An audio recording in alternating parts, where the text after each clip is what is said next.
What's good, world? It's your boy, the Earthling Gangsta. Y'all know the drill. Every single day we wake up, we look at ourselves in the mirror and say, I love you. And then we ask ourselves, how are you going to master your movement? How are you going to make your mark? And how are you going to maximize your message? So, today, right, with this strategy session, we are going to be talking about this book right here, The 4 Hour Work Week. Escape the 9 to 5, live anywhere, and join the new rich. Okay, so the whole purpose of this channel, right? The whole purpose of my YouTube channel, my network, my personal brand, okay, is to help artists increase their income by developing business skills. Now, why do you want to do that? Listen, the whole purpose is to help artists self-empower them with self-empowerment. Okay, to a lot of artists, it's either make it on a big network or be broke.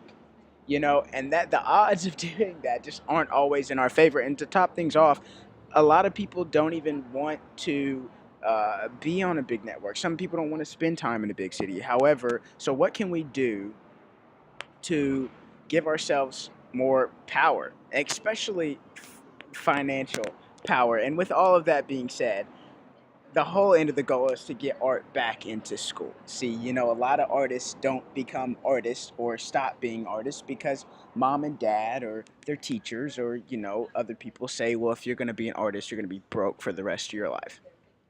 It can kind of be true. I totally understand that.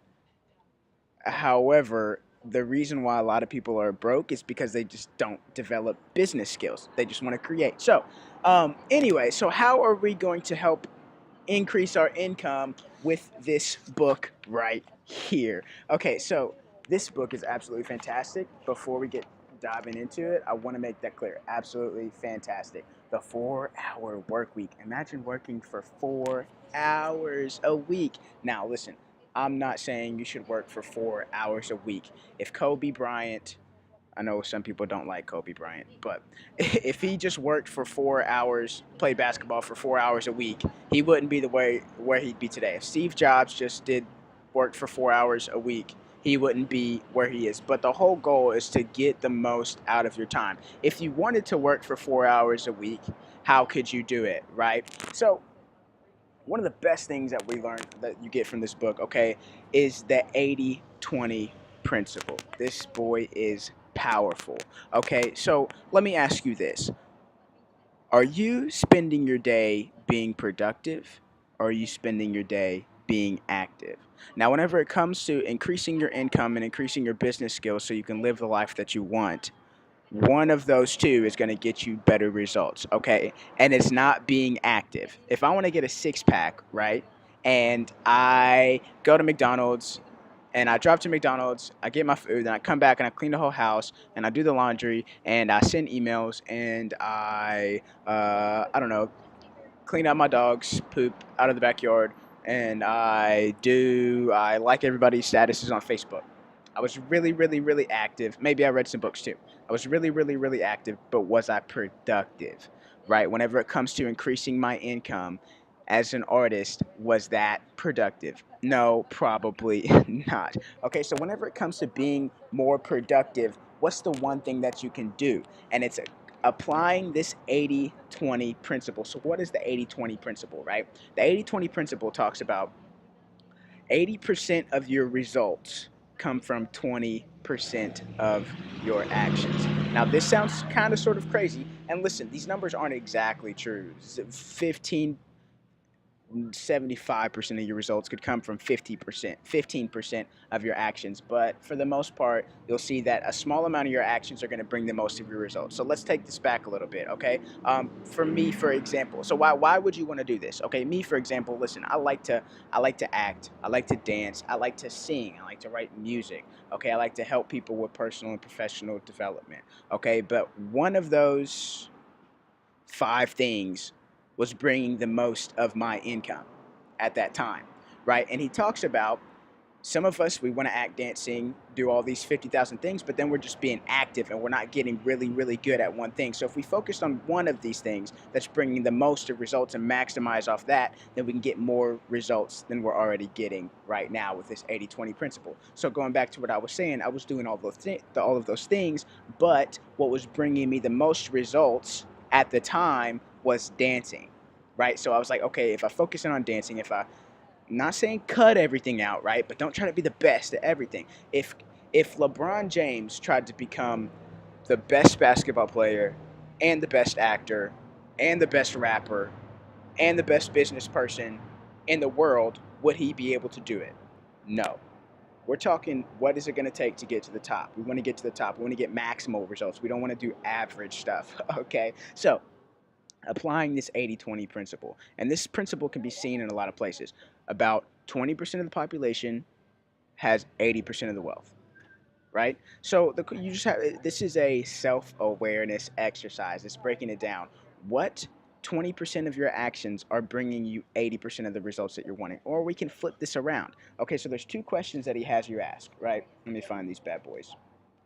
I pretty much have them memorized, but I just don't want to mess them up for you. You'll see the curl? Got my one dangly curl right there. I didn't do that on purpose. It's really natural, y'all, I promise. So which 20% of sources are causing 80% of my problems and unhappiness? And question number two is, which 20% of sources are resulting in 80% of my desired outcomes and happiness? So let's break this down even further. So you probably have 10 friends, right?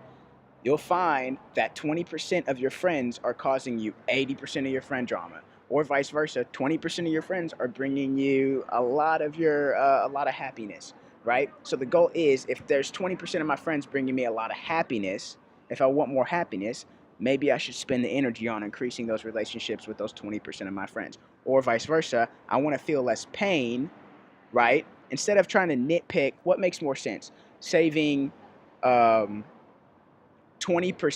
So if you have a budget, right, and you're spending $10,000, okay, does it make sense to save 20% on pencils? Or would it make more sense to maybe save 20% on a $10,000, $5,000 training program, or $10,000 of marketing? So you're spending $100 on pencils. Should you save 20% on pencils? Or if you're spending thousands of dollars on marketing, should you save 20% on marketing? Right? So, once we're trying to be more productive, and this 80-20 principle is going to help you be more productive. So let me ask you this: out of all your talents, out of all your ideas, if you're an artist, which one is bringing you the most results? Which one makes you happier? Okay, if you like to act and dance and do something else and paint, which one brings you the most happiness, and double down on that? Does that mean that you can't spend some time doing other stuff? No, that's not what I'm talking about. But whenever it comes to getting the desired results, you want to be the best at something, or you want to be one of the best at something when it comes to being able to take control of your life and your results and your outcomes, okay? Because that's the goal. We just want to enjoy our 24 hours. So, y'all know the drill, right? This 80-20 principle. Think about that. What 20% of your actions are bringing 80% of your results? And you can do this in anything. Like, what 20% of things am I doing that is causing a whole lot of my pain?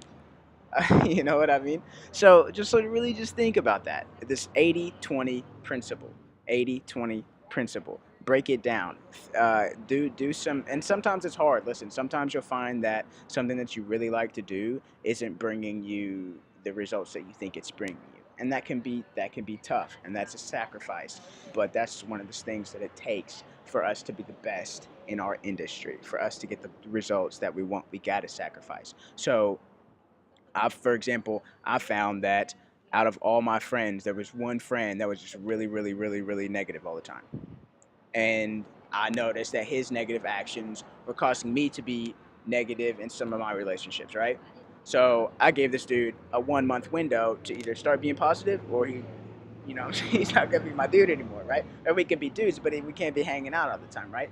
Vice versa, 20% of my friends, which friends were helping me feel more positive, and I found out which friends I was able to resonate with more, and I doubled down on that, right? instead of trying to worry about building relationships that aren't going to bring me the best results, right? And the more better results I get, the more impact we can make and the more people we can help. That's why it's the most important. So, answer these two questions. What Which 20% of sources are causing 80% of my problems and unhappiness? And which 20% of sources are resulting in 80% of my desired outcomes and happiness? So, y'all know who it is. It's your boy, the Earthling Gangsta. We're just trying to help artists increase their impact and income by developing business skills. We're just trying to help people enjoy their day. We're just trying to help people love their lives. We're just trying to help people be more productive and less active. If you look around, you see that a lot of people are just walking around in quiet desperation. I forgot who said that. Not quite sure. I didn't make that boy up. But like y'all know who it is. Once again, it's your boy, the Earthling Gangsta. I'm not your life coach. I'm not your guru. Go by the 4-hour work week. Tim Ferris, he's a boss.